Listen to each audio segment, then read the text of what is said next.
Nation और मैं स्वाति पांडे आपके साथ।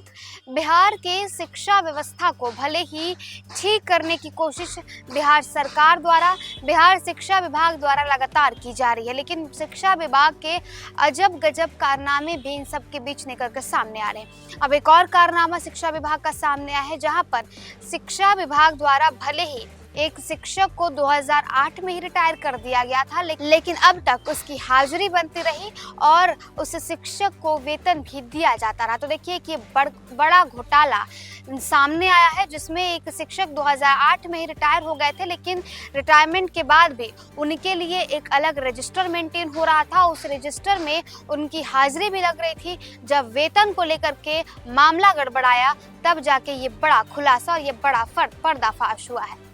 बिहार के सरकारी स्कूल से एक हैरान कर देने वाला मामला सामने आया है, जहां एक शिक्षक को शिक्षा विभाग ने साल 2008 में ही रिटायर कर दिया।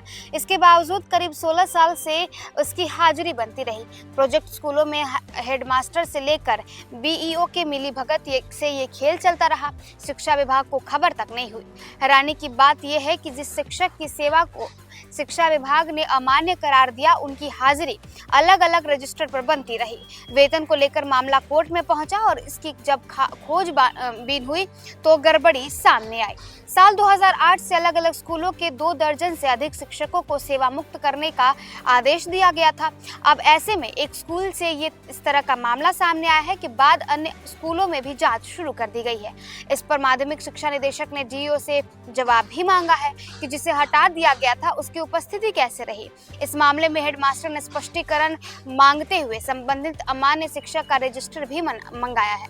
बताएं तो डीईओ ने इस मामले को लेकर तत्कालीन और वर्तमान दोनों हेडमास्टर से जवाब भी मांगा है। डीईओ अजय कुमार सिंह ने बताया कि मामले में हेडमास्टर की तरफ से कहा गया है कि संबंधित शिक्षक की अलग रजिस्टर में उपस्थिति बनती रही। ऐसे में यहाँ सवाल ये आता है कि जो शिक्षक सेवा में ही नहीं था, उसकी उपस्थिति बनी कैसे?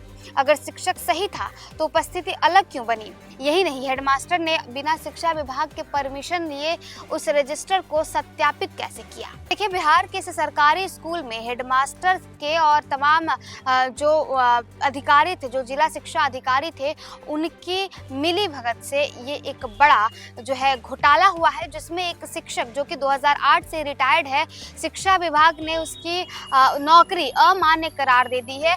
उस शिक्षक की हाजिरी अब तक बनती रही, उसका वेतन भी कटता रहा। फिर जब शिक्षा विभाग ने इसे लेकर के जांच बिठाया तो इतना बड़ा पर्दाफाश हुआ है। अब इसके बाद तमाम अलग अलग जिलों के अलग अलग सरकारी स्कूलों में भी जांच बैठाई जा रही है कि कहीं ऐसे कोई गड़बड़ी करने वाले शिक्षक या हेडमास्टर अभी तक है तो नहीं। फिलहाल इस अपडेट में बस इतना ही। आप देखते रहे न्यूज़ फॉर नेशन।